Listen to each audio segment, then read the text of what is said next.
Poschen, who's going to be talking about the challenges and opportunities that might come with the structural change into a green economy. And I'm aware that time is disappearing on us, so if I could ask our speakers to be à l'heure. Thank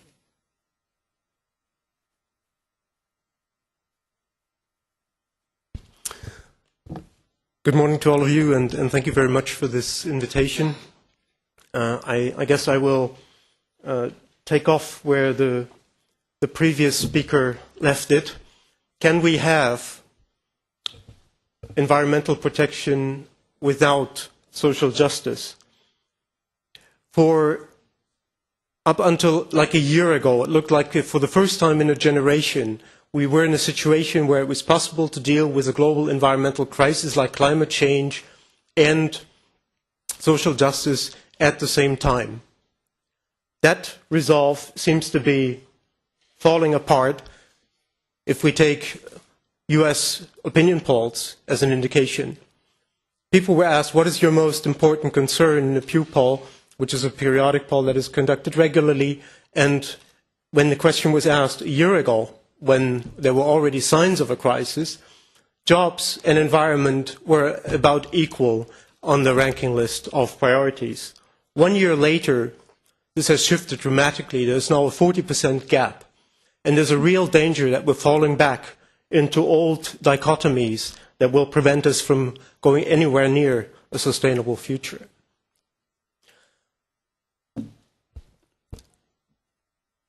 What I say is based, for the most part, on the work of the Green Jobs Initiative, which is a joint venture by the International Labour Organization for which I work, the United Nations Environment Programme, the International Organization of Employers, and the International Trade Union Confederation. We have come to the conclusion that the environment and the social challenges need to be addressed together because they are the two defining challenges of the 21st century. If we do not succeed in averting dangerous climate change and in protecting life support systems on Earth, there is no future for jobs, there is no future for present generations, let alone future generations. But there's another looming challenge, which is social injustice, which is the fact that almost half of the working people in the world are poor in spite of having a job, and that many cannot even have a job. They are excluded from forms of well-being and human dignity. The first product of the Green Jobs Initiative has been this report that Jane referred to earlier. It was commissioned by the Green Jobs Initiative, and the authors were from the World Watch Institute and the Cornell Global Labor Institute. And they have looked at green jobs as a way that might bridge the gap between the environmental and the social challenges, whether the two can be addressed and resolved at the same time. And we think that yes, a transformation to a greener economy and the creation of green jobs is a way of bridging this gap. What we mean by green jobs is those that reduce consumption of energy and raw materials. You can call that dematerializing an economy. Those that reduce emissions, you can call that decarbonizing. That minimize waste and pollution, and that protect and restore ecosystems and environmental services, which are the natural capital on which we all draw, and that has been eroding very significantly. There are high potential sectors for the creation of green jobs in energy efficiency. That may be a counterintuitive one, but energy efficiency in buildings, in industry and transport is a huge area for win-win.